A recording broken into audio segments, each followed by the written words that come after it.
culture. The other parts are from CARP, which is Canada's version of our AARP. Keep calm and carry on. The only thing we have to fear is fear itself. Don't worry, be happy. These are the kinds of pithy, inspiring phrases and quotes that, historically speaking, have the power to steady us through challenging times: war, depression, the 1980s. Call them mantras, maxims, or even memes. They get repeated and recycled over the years, sometimes over the millennia, because they contain powerful jolts of easily accessible truth, insight, and perspective. Aphorisms live because they contain human truth, Adam Gopnik wrote in the New Yorker magazine last summer, and reach across barriers of class and era. David Allen has been collecting such fun-sized, self-contained wisdom for decades, starting with a list of quotes on loose leaf sheets in high school, and now a notebook that is more than 160 pages long. Ahead of attacks on its cities during World War II, the British government issued and displayed 3 posters with messages written to boost morale and mentally prepare its civilians. One of them, Keep Calm and Carry On, has grown in popularity over the years because its message is applicable beyond its original intent. It's also poignant now that coronavirus is invoking comparisons to World War. Similarly, a line from President Franklin Roosevelt's 1933 inaugural address to a nation paralyzed in economic fear of the Great Depression has endured its original meaning because the only thing we have to fear is fear itself, speaks to the psychology of all panic. For anyone alive in 1988, Bobby McFerrin's Don't Worry, Be Happy has been stuck in their head ever since. There have been many happiness songs before and since, Farrell, the Partridge Family, but McFerrin's Grammy-winning tune has had the longest staying power because it's simple and direct. Personally, I prefer Bob Marley's Don't Worry About a Thing because every little thing is going to be all right. Also directive, plus a call to appreciate the little things like sunrises and birdsong. 200 years before coronavirus, the German writer Johann Wolfgang von Goethe had some poignant metaphorical advice to do your part in this pandemic when he wrote, "Let everyone sweep in front of his own door and the whole world will be clean." Embrace that this time could have a positive impact on you. That which does not kill us makes us stronger, said philosopher Friedrich Nietzsche. And spiritual teacher Eckhart Tolle added that life will give you whatever experience is most helpful for the evolution of your consciousness. That evolution will likely lead you to look for others in this critical time. I shall pass this way but once. Any good that I can do or any kindness I can show to any human being, let me do it now, wrote the Quaker missionary Etienne de Grelet. Recent thoughts from CARP members: take the time to do the things you love but have been putting off because you've been too busy. Enjoy the time to slow down a little. Be patient and don't panic or jump to conclusions until what you hear is verified. I think most seniors are pretty strong and resilient in the face of having to make do. I think this might be harder on younger people. Start a gratitude list and add 1 item each day. Get out of the house daily, even for a 20-minute walk, and hear someone's voice once a day, either on the phone or video chat. Take each day at a time and count your blessings each day, even if it is only waking up each morning with a new day ahead and a smile. Breathe. You are well in this moment. Take joy in your loved ones. Remember all the difficult times that have made you strong in the person you are today. And whatever happens, we just need to endure. If you're going through hell, keep going, said British Prime Minister Winston Churchill, because as the days rack up or the situation intensifies, more things may fall apart and further call on our resolve to power through. As singer sage John Lennon most succinctly captured endurance, perspective, and hope, everything will be okay in the end. If it's not okay, it's not the end. Now let us pray. Thank you, Lord, for the gift of our being here today, in person or on Zoom. May our motivation always be the work of Rotary, bringing love, peace, and harmony to all.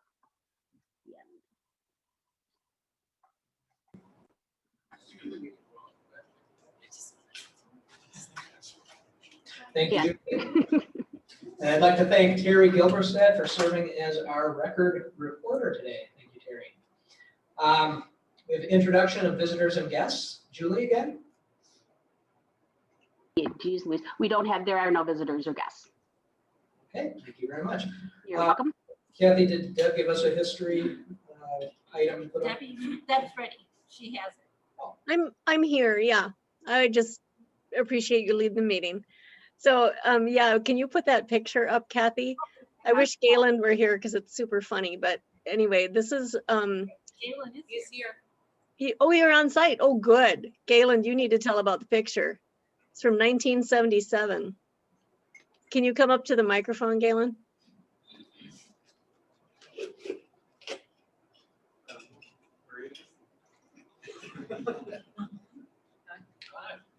So, what am I telling?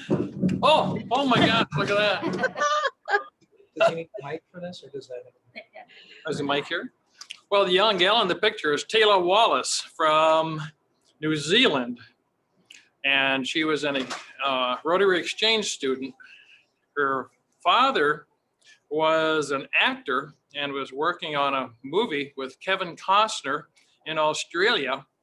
And he helped settle a strike that was holding up the movie. And Kevin Costner was so pleased about it, he gave her father like $50,000 or something like that, which allowed him to now give Taylor the $10,000 she needed to get into the US, or she would have never been able to come.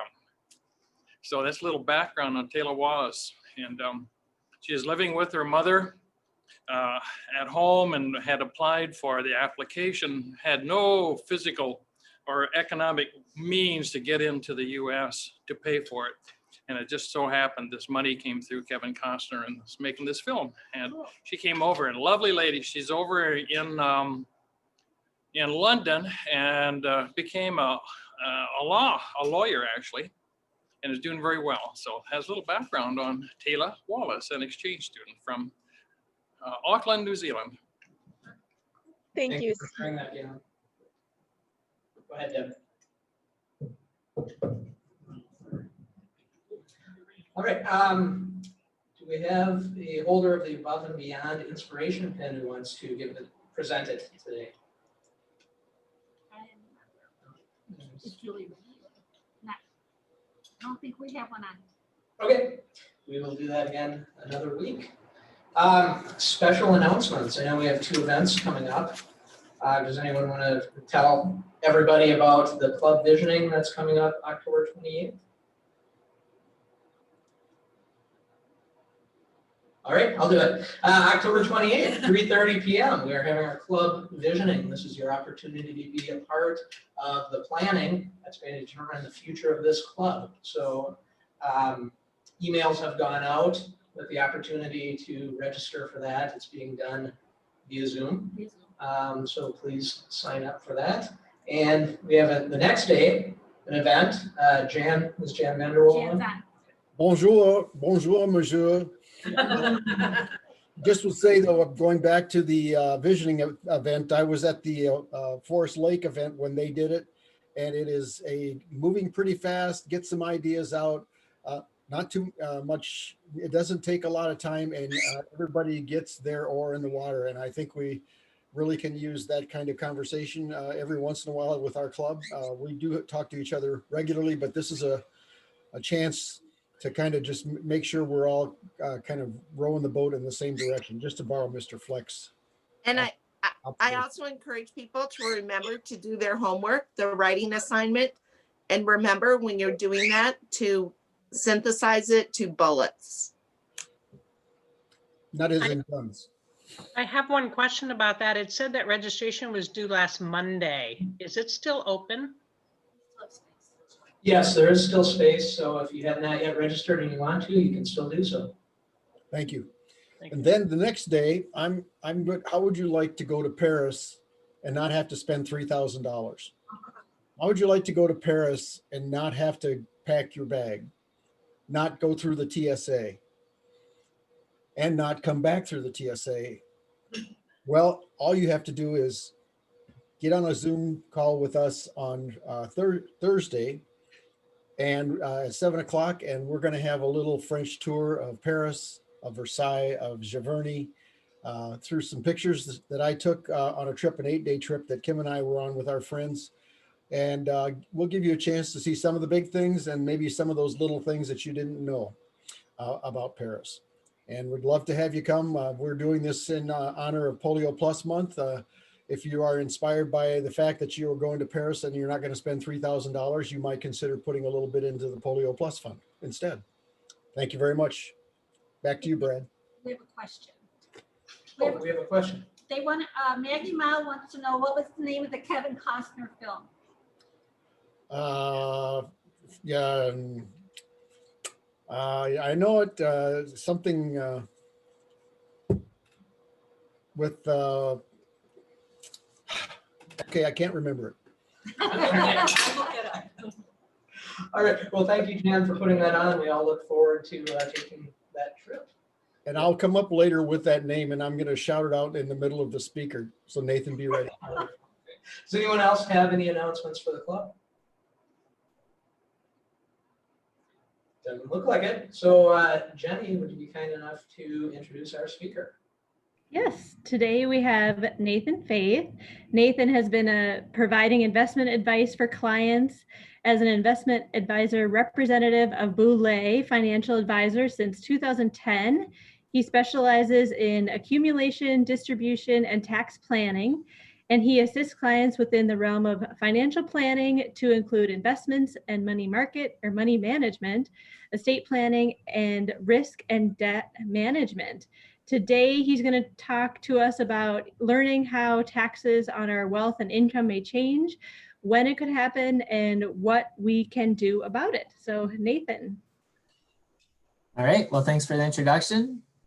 So I appreciate your time, everyone, and for pulling me back in.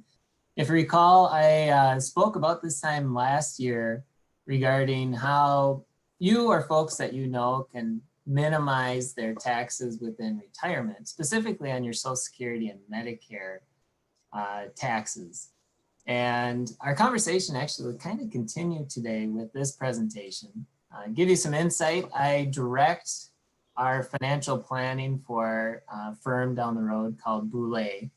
And we work with about 1,000 families and a couple $1 billion of wealth under management. So the things I'll talk to you today will provide some insight into, the brain trust, the collective thoughts of about 250 CPAs, certified financial planners, attorneys, and specialists within our firm, and the ideas that come together to provide some proactive thinking as far as how this upcoming election could impact your wealth, and then also the biggest expense on your wealth being your tax bill. And so with that, I'll talk through some of the observations that we're seeing, that we're hearing from not only our team, but also outside experts. And the idea is to be as agnostic and unemotional as possible with the political landscape, because that's the number one impact to our wealth is our own emotions getting in the way. I want to provide some insight into how the election may impact your retirement savings, but also the big expenses being the tax bill on the other side. And so with that, I want to start with a view of the world when it comes to how elections historically impact our money. So your portfolios and how they impact what we see going on in the markets. So there's a lot of information out there with the media. You'll see news stories all the time. A lot of times they're trying to get you to read the stories and click on them and make decisions. We take the stance that we want to step back and look at what history has showcased with politics and how much of an impact it really has. And there's a lot of talk right now of the election and what may happen to the stock market based off of the outcome of the election. And when we look in the rearview mirror, so this is a view of the average result of an election on the stock market during the year of the election, all the way back to 1932. So there's been nearly 24 elections over that time frame, and they've had various results. What I want you to focus on are these lines first. So the blue line is a view of what we're experiencing this year. That's the year of an incumbent running. So President Trump is running for a second term, and we're in that experience where the orange line is a view of what if it was like the last election where two new candidates were running for office, Donald Trump and Hillary Clinton. When we look at this blue line, many folks say, well, in the year of an election, there's so much uncertainty, I should make some decisions and make major changes within my portfolio. And we would argue against having politics tilt one's portfolio in any given year, because over time, especially in this type of environment, the markets tend to rise over the course of a year in which an incumbent is running, regardless of what the outcome is, regardless if that candidate wins a second term or if they're replaced altogether. Historically, the market rises about 9% in the year of an election like the one we're having. And despite the fact that we've had this crisis, the pandemic hit in February and continued on through today, the market's actually up this year about 6 or 7%. And if we look at where we're at right now, what the market's like is certainty. So notice what happens after the election actually occurs through the rest of the year. Historically, they hold up and actually pop up a little bit near the end of the year. And that's because the market will have clarity one way or another once the election is determined, even if we would think that the result may be, say, detrimental to what drives the market, which are our companies and our economy continuing to hum along. And that actually brings us to this next slide. What about the years after an election? This is a view of each possible combination of outcomes when it comes to what Capitol Hill may look like after an election and what occurs over the next 4 years with the stock market. And over again, about the last 100 years, you can notice a obvious trend is that over a 4-year term of either a Republican president, that's in red, a Democratic president, that's in blue, and then subsequent combinations of Congress underneath, whether it's all Republican, all Democrat, or some divided combination. Over the course of a 4-year presidential term, they all come together. These lines all come together where the market historically over any 4-year term has been up between 35 and about 50% over that 4-year term. Now notice some of those 4-year terms start off a little rockier than others, but it actually kind of goes against our intuition what some of those outcomes may be. So for instance, the salmon colored line, the one that flatlines more or less for the first 2 years of a term and then plays catch up, that's actually the experience we've had recently with Donald Trump. He's a Republican president, but Congress, so the House and the Senate, have been split, which makes it a little bit more difficult to get laws passed. And notice that's been the historical experience, but again, plays catch up, where some of these other lines, so blue is typically a Democratic line, they've actually held up historically quite well. And so our summary, our philosophy when it comes to making decisions with your nest egg, with your retirement savings, is to actually take politics and set it aside and really focus on what drives your investments, which is what is the global economy set to do despite the political landscape. And historically, we've been innovators. Our companies, regardless of what the political landscape looks like, continue to drive and strive for growing and making more money, which then drives the value of their underlying stocks and bonds up. And historically, that's been the trend or the variables that you want to focus on. So with that being said, what have the markets done over a 4-year term more specifically with these political makeups? There have been situations where there is an impact to the market, but over very specific time frames. And so I want to walk through that briefly. So on the left-hand side is a view of each year of an average presidential term, what the stock market has done over those 4 years. And so what you'll notice, obviously, is the first year over the last almost 100 years has been the lowest performing year of the 4-year term.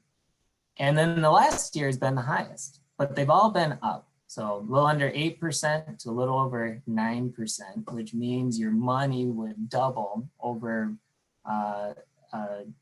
invested time frame like this about every 8 to 10 years or so, regardless of the political landscape. But the reason why these trends tend to step up is because we have more certainty as time marches on. Early in a presidential term, there's a lot of unknowns, but later in a presidential term, a lot of the laws that were originally proposed either do or don't happen, and there's more clarity on what to expect. And that's what the stock market really, really likes, is some certainty on what may come out. Here's a view though on the right-hand side of the 6 makeups of a presidential leaning as well as underlying Congress, House and Senate, and what's gone on over that presidential term. So the dark blue is a view of the first 2 years of one's term, and the light blue is the last 2 years. So again, all elections, so all presidents, all makeups, first 2 years about an 8% return historically with the markets, last 2 about 9%. But then as we move across, a Republican president, so that's what we've experienced the last 4 years, pretty much even keel. 8% for the first 2 years, about 8.5% for the next 2.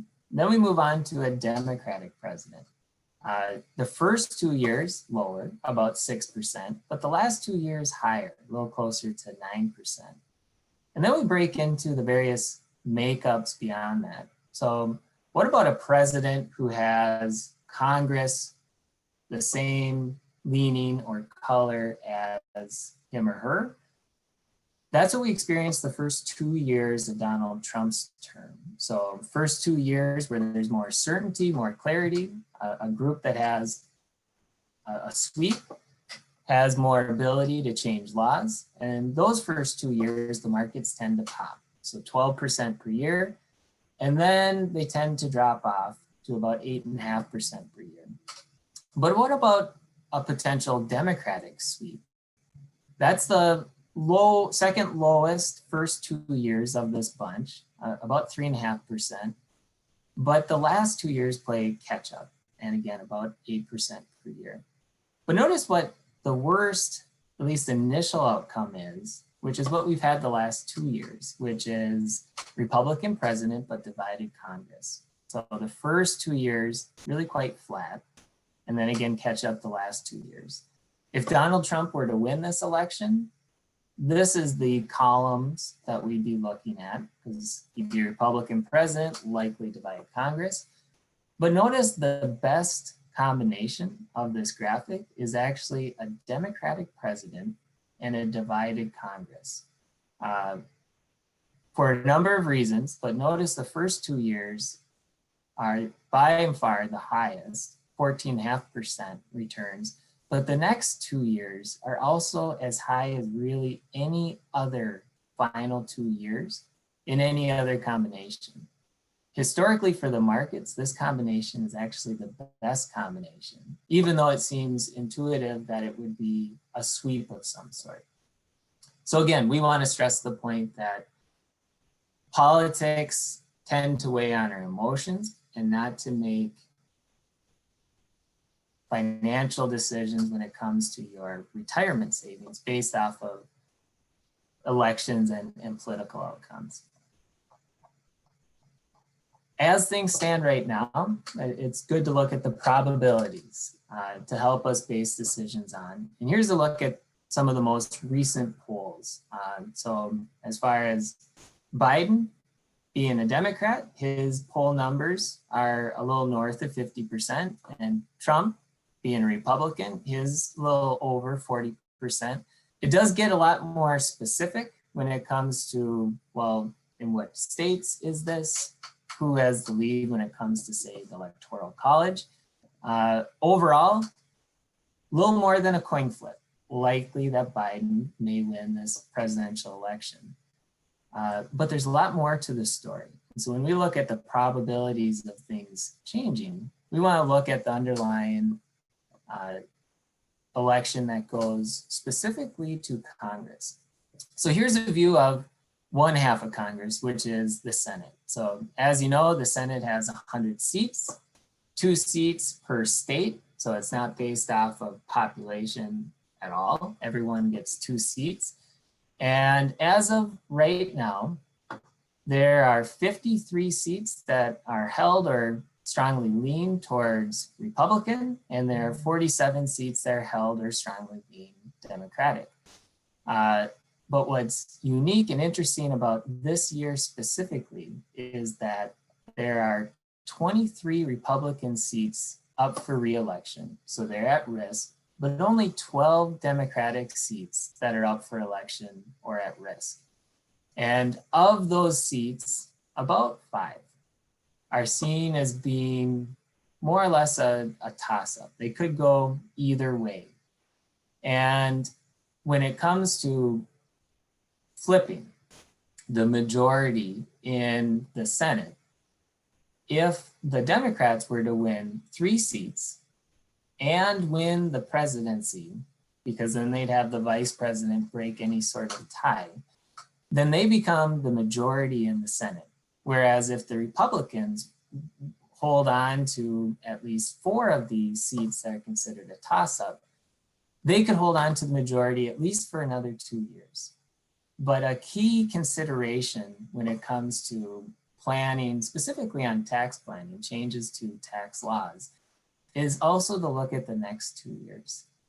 So when we look at what are called midterm elections, so the presidency is not up for grabs, but another tranche of members within the Senate go up for re-election, another third.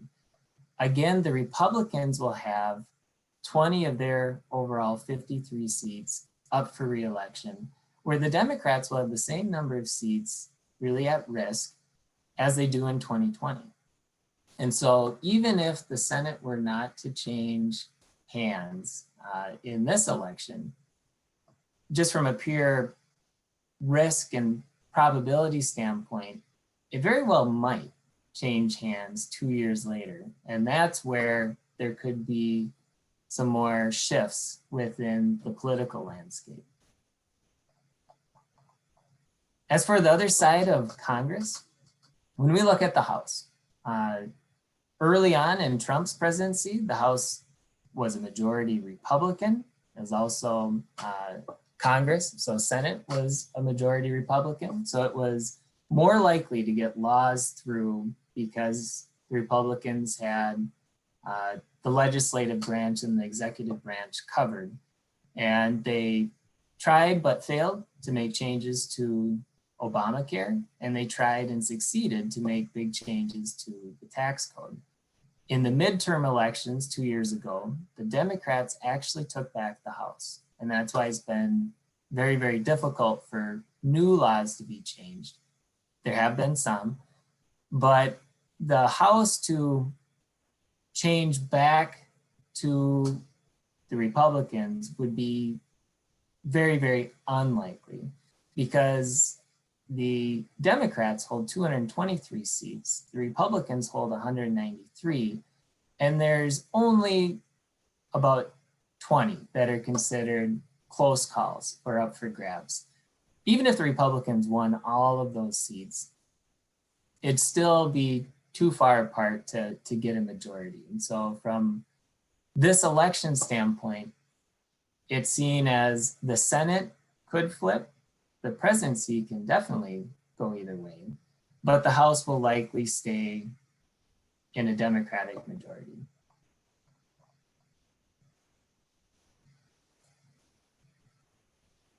So now we know a little bit about the political makeup and some of the probabilities.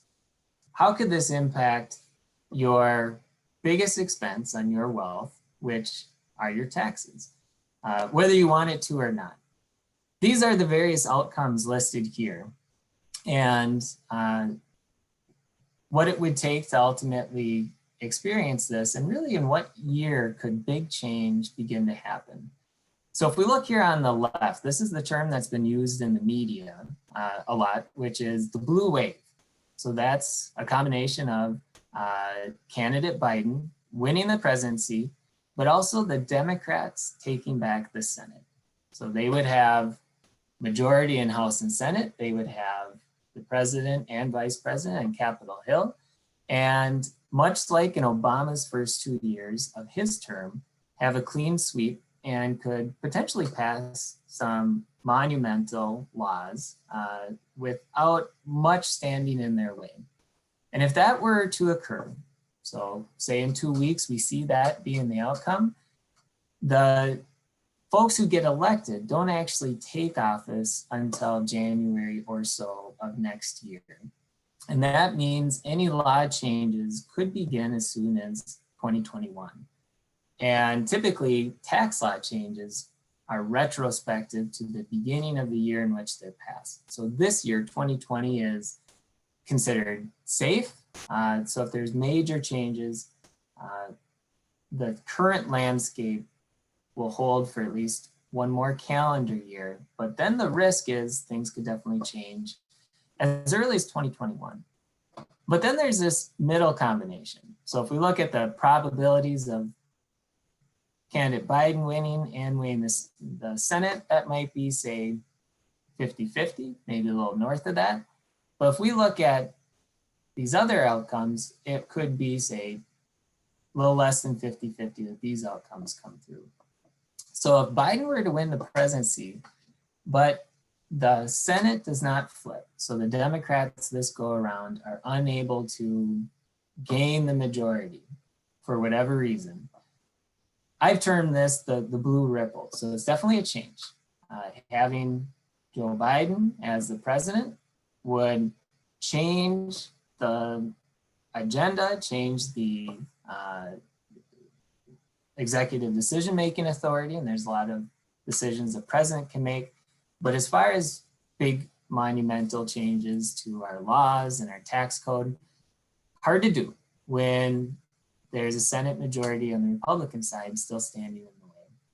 But as we talked to before, if the Senate doesn't, say, flip red or blue this election, there's another election 2 years from now, the midterms, that have twice as many Republican seats at risk than the Democrats. And just from a likelihood standpoint, there's another swing at that particular pitch for the Democrats. And if they were to win, the first years that major reforms and tax law changes could occur would be the year after the election, be in 2023. Now, what happens if Trump wins? Really, regardless of what happens to the Senate, that would be more or less a safe. And what we could expect is a continuation of the laws that have passed so far, but not much compromise to change what has already been put in place. And we could expect more of the same for the next 4 years or so. But why the year 2026 listed here below? As we talked briefly to in the last presentation, there was a major tax law passed at the end of 2017 called the Tax Cuts and Jobs Act. That was the major agenda item that was passed by the Republicans just before they lost the majority in the House. That changed the tax landscape, but for 8 years. So that's set to expire in 2025. A lot of the provisions that reduce taxes self-destruct, and we go back to a higher tax system that existed before that law changed automatically. And so even if there's little chance to make changes to those laws, they change themselves shortly after a potential second term for Donald Trump. So from a planning perspective, these are the key years that we're looking at monitoring. So as far as Donald Trump's agenda, by and large, that would stay the same if he were to get into office, maintain the status quo. So what we're really looking at are the changes that are on the contenders. So Joe Biden's wish list, and what are the likelihoods that those changes could come to fruition. So that all matters based off of the majorities in Congress. If there's that sweep, a lot of these provisions could potentially go through. If it's divided, it might take a while. There's been a lot of news stories out there that talk about a lot of updates and changes, and it's tough to summarize them all in one place, but we've done that for you. So here's a view of the items on the publicized agenda for the Democrats. So when we start looking at the list, first we look at companies, so corporations. And the push is to raise taxes across the board in order to fund new initiatives, new programs, whether it be infrastructure, build bridges, build roads, whether it be to create jobs, whether it be to improve existing wellness programs, social programs, you name it. You got to pay for it some way. And the push would be to likely raise taxes. The first would be on corporations. So the proposal is to increase the tax rate for corporations from a flat 21% today to 28%. Now that is a big jump, but know that just 3-4 years ago, that tax rate was actually 35% on the corporations. So a push to move this up to 28% is actually really a compromise. It's really halfway in between where it's at now versus where it was at. But that's out there. Another big talking point has been to increase the tax rate on our highest earners in our country from where it is now, so that's 37%, to where it was before, just a few years ago at 39.6%. Now that doesn't seem like a monumental shift, but it actually could be, because the amount of income that's being at least proposed is about half of where it was and where it stands now to hit those top tax brackets. And we'll look at that a little later, but keep this number in mind. $400,000 of income, which I know is a lot of income, that's being talked about within the proposals, the agendas, over and over and over again, because that's seen as the threshold in which individuals are in the 1%. What level of income do you need to be in the top 1% of income, top 1% of wealth? And as of now, it's regardless of whether you are an individual or a married couple. So moving down the list, with the tax law changes that occurred a few years ago, there was a benefit provided to typically smaller businesses. So businesses that are considered partnerships or S corporations or sole proprietorships. If businesses met certain parameters, their tax rate was reduced by 1/5. So 20% of their income would actually be tax-free. That tax provision was set to expire in about 5 years. And that's being, again, proposed to phase it out at that same income level that we talked through. So that could be impactful for our small business friends and relatives, or even ourselves. One of the most publicized agenda items out there is the taxation of income from our wealth, our portfolios. So we'll showcase it a little bit here in a minute, but with the last big tax law change, there was no impact to how profits from our brokerage accounts are taxed. So our dividends, our capital gains, the rate didn't change at all. It was actually increased when the premium or the Affordable Care Act came through, otherwise known as Obamacare, 5 years prior to that. The proposal is to double the tax rate at the highest levels on all dividends and gains that exceed a threshold. just for your information, we haven't seen tax rates like that on portfolio income for about half a century. And doubling that level of tax, of course, would have folks in those situations make decisions to manage that tax bill. But that line is being drawn in the sand at an even $1 million of income. Now, again, that's single and married couples under the current proposals. So another item has to do with deductions. So of course, when folks experience higher taxes, they look for ways to maximize deductions to offset those taxes. And we all can be eligible for specific deductions. So we're incentivized to, say, own our own homes, so our mortgage interest is tax deductible. We're incentivized to give to charity, so our charitable contributions can be tax deductible. Same with paying our property taxes and our taxes to the state of Minnesota. But those deductions could potentially be limited, where the value of your deduction is not the tax rate that you're at now, so the highest tax rate in this example, but would be capped at no higher than, say, an upper middle-ish tax rate of 28%. Then we move down to taxes on our earnings, so our salaries. So there's a separate set of taxes in which we pay into Social Security and Medicare, in which for many, many years, since the 1980s, so that's where we tie into our presentation from a year ago, we stopped paying taxes into Social Security and Medicare when our earnings are north of about $137,000 a year. The proposal is to reintroduce those tax payments once our income again hits $400,000 a year. And that tax rate is 6.2% on Social Security on both the employee and the employer side, and then another just under 1.5% for Medicare on both sides. So that can be a significant additional tax for folks who, say, have high salaries. Think of executives at our corporations in town, some small business owners, and so that's out there as well.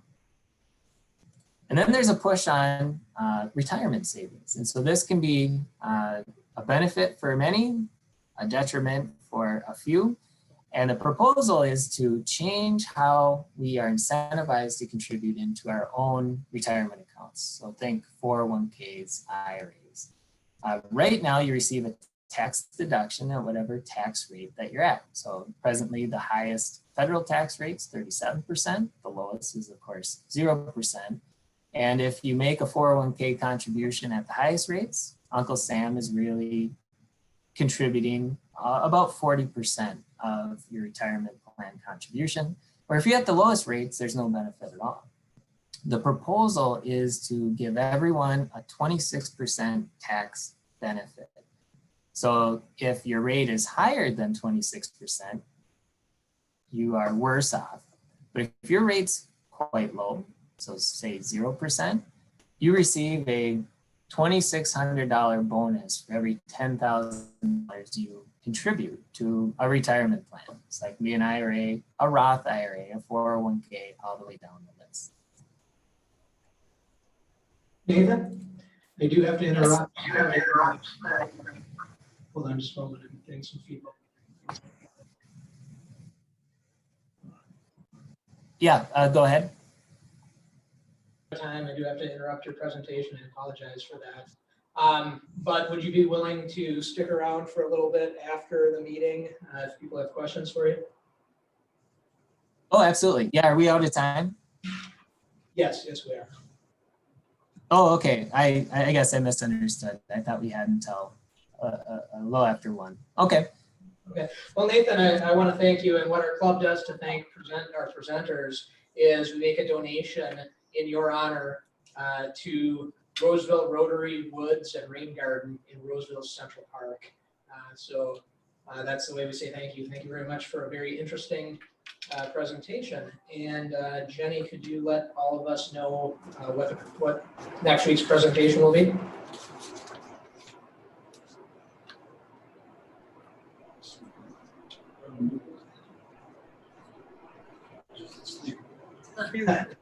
Okay, can you see me? Can you hear me? Yes, now we can. All right, so next week, what we're gonna do is something kind of unique. We're actually gonna listen to a TED Talk from Simon Sinek on how great leaders inspire action, as well as he's gonna talk a little bit about infinite mindset versus a finite mindset in relationship to his own business. And it was something that our Vice President of Rotary International, Joe Rita Solari,